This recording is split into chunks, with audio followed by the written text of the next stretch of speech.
All right, guys, so what is this, part 3? Part 4? Oh, either way, we're starting on the roof for this shed. So we had a couple rainy days here. We had to take a little break from construction side of things here, but I had already started off. I built the front and rear roof truss for the shed.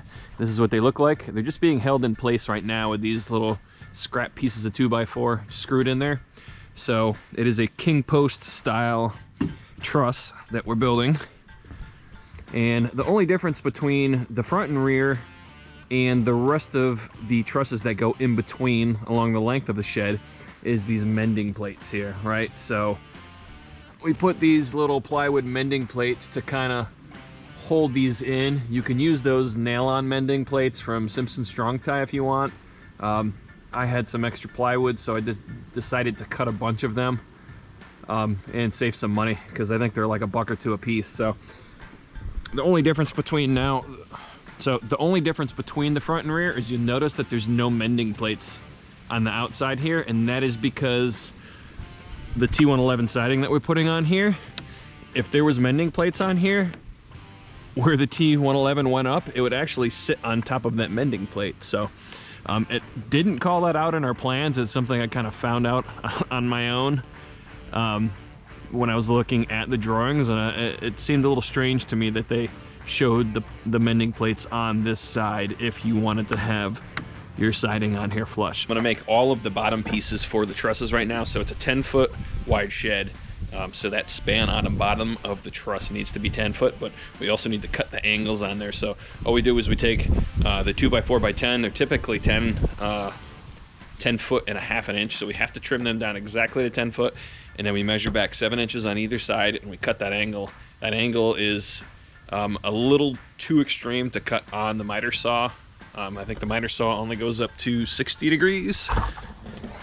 Yeah, 60 degrees. So we can't cut it on there. I've tried. So all I've been doing is just using a skill saw or, circular saw to cut those angles. So let's do this.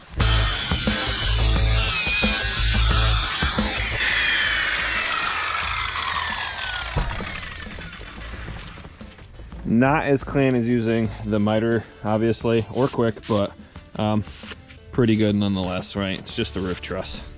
It's not like we're doing finished carpentry work here. We'll do the same thing on the other side, and I have 7 more of these to make. All right, so we have our 7 bottom pieces here cut. You can see the angles on all of these guys, all the same.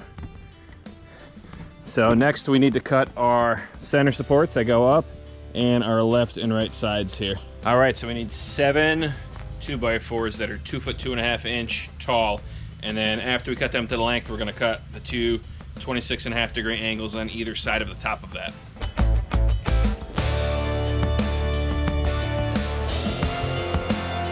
All right, guys, so we got all 7 of these. I have another one over on a pile over there. Cut, now we're gonna work on the upper left and right portion of the trusses.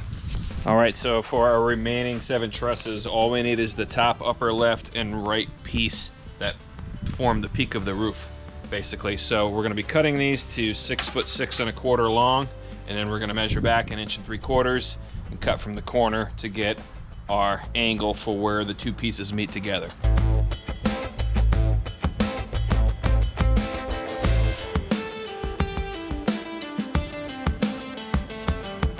All right, now a little tip, it definitely saves time just cutting all of your lengths first, as opposed to cutting your length and sliding your saw over to the angle you need to cut, making that, sliding it back to 0.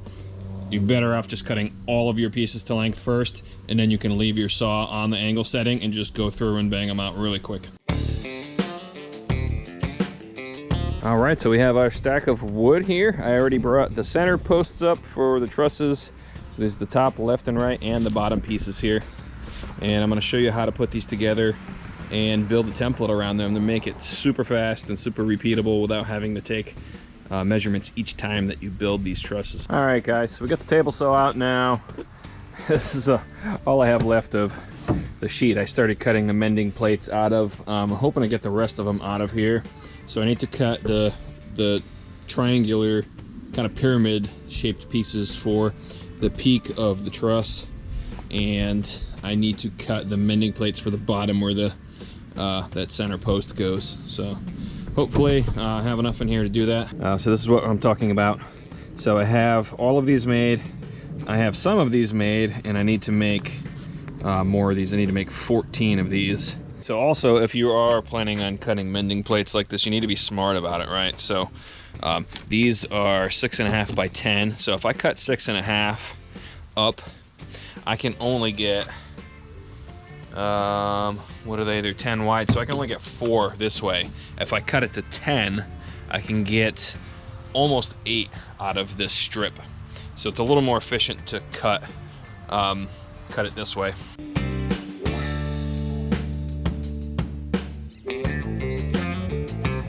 All right, so we're gonna start putting these trusses together. I have my wheelbarrow mending plates. So everything's here. I'm gonna bring this over to the shed, and I'm gonna show you guys how I build these trusses. All right, so we're back at our jig, and I'm gonna put everything into it, and then I'm gonna explain how I built it.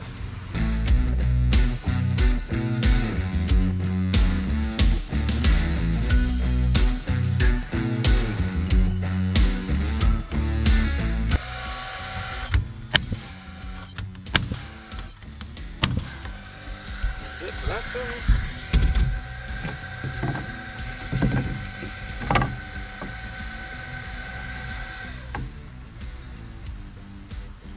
Just want to make sure we don't get too close to the edge and split this. So I'm going to do 3 on these, 3 in a row.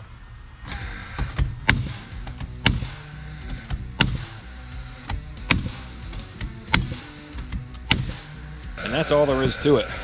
Now all I'm going to do is I'm going to flip this over, and I'm going to nail the mending plates on the opposite side, and this truss is done. Super simple.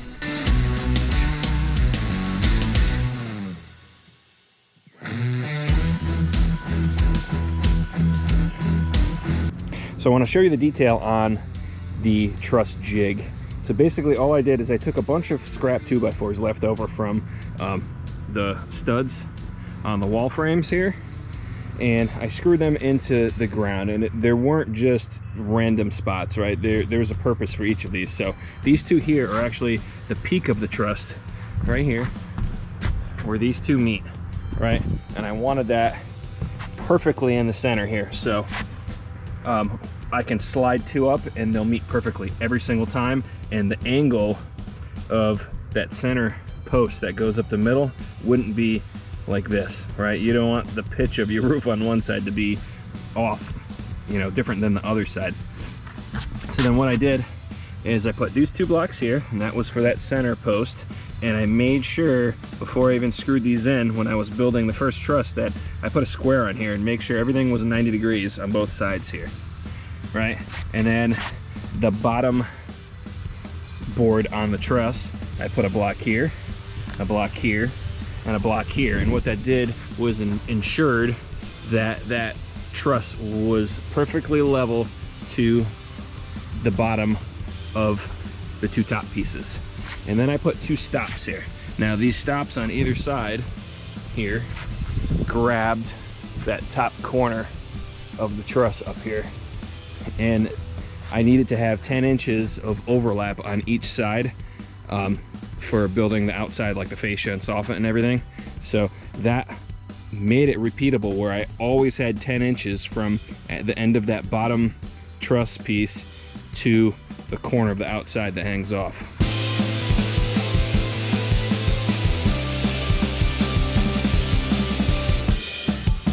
All right, so all of our hurricane tie plates are in place now. And now I'm gonna go on the inside, and I'm gonna put the center rafter in place.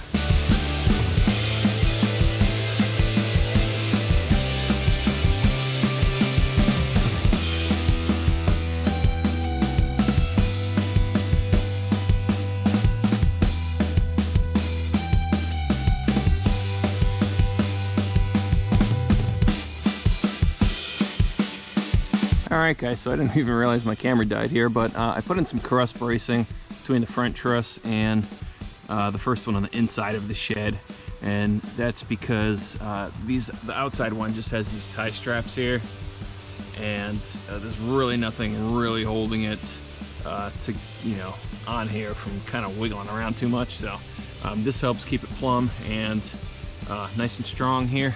So what I'm doing now is I'm putting the purlins in. So that's this board that runs along the roof line here.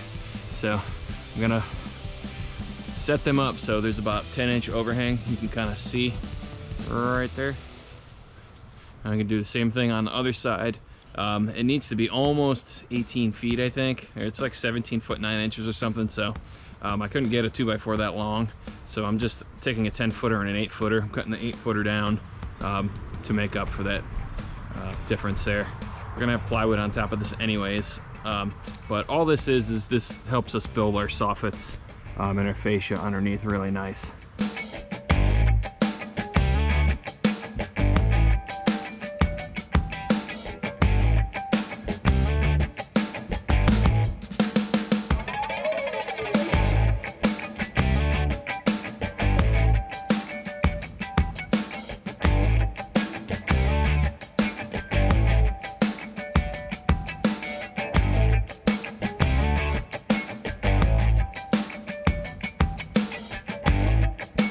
All right, guys, so the roof framing is totally complete.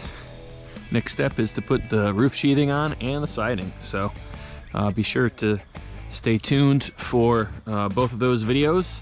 We'll probably include adding the sheathing on with the shingling video.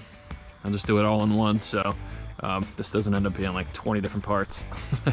But thanks for watching. Appreciate you guys taking the time to watch this video. I hope it helped out. If you have any questions, please drop them down in the comments below.